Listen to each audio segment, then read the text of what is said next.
Good afternoon, everyone. Hope you all are doing well. So, I'm sure a lot of you know that Ontario Immigrant Nominee Program conducted a draw today under the Human Capital Priority Stream, and they invited a whole range of knockouts today. Usually, OINP has been conducting draws for health stream and trade occupations, but today's draw was other priority occupations, and there are several occupations that are included in it. But now I could have just posted like a carousel post and didn't have to make a video. But this is what I was thinking.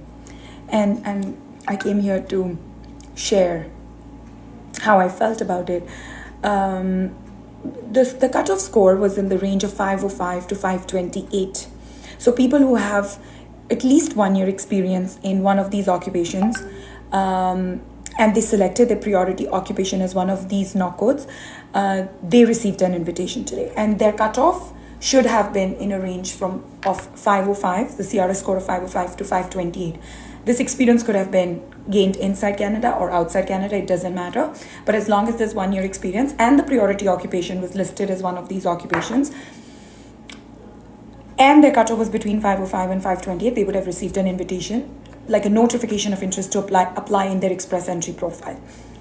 They now get 45 days to apply to the OINP, and then finally get the nomination, and then get 600 points in their express entry profile, and then apply for PR when they get an express entry invitation. But now here's my thing. They sent out 1,400 and change invitations. I think 1,424 invitations, and the cutoff scores are pretty high, very, very high. The express entry's last draw for CEC candidates was 506, right? Now, obviously, and we're expecting another CEC draw any day. It literally could be tomorrow, it could be on next week, it could be any day.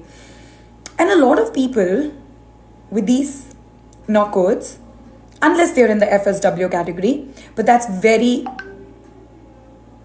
rare that only with foreign experience you can get to such a high score. I mean, it's rare. I'm not saying it's not possible. It is possible, but it's very rare to get to a 505 unless you have at least Canadian education.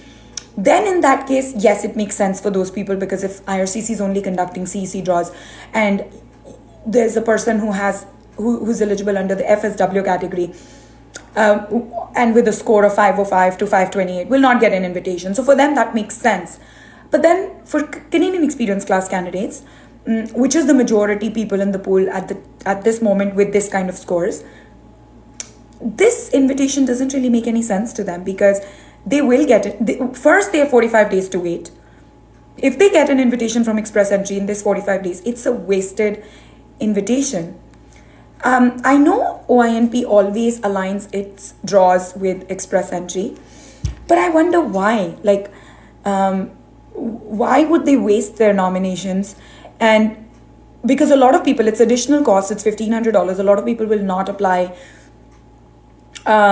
Wouldn't want that extra cost when they know that they can get an express entry invitation directly, and they can directly apply for federal PR. Plus, this is time consuming. OINP takes another 3 to 4 months to process an application, then give you the 600 points, and then you apply for PR. So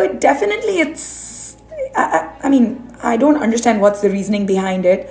The only one thing that I can think of is probably because they are probably almost nearing, like their allocated limit. And so in general, they don't want that many people to apply. So they only want to limit the applications. So they do a larger draw maybe. And then they know that a lot of people will just ignore this, or they will not apply.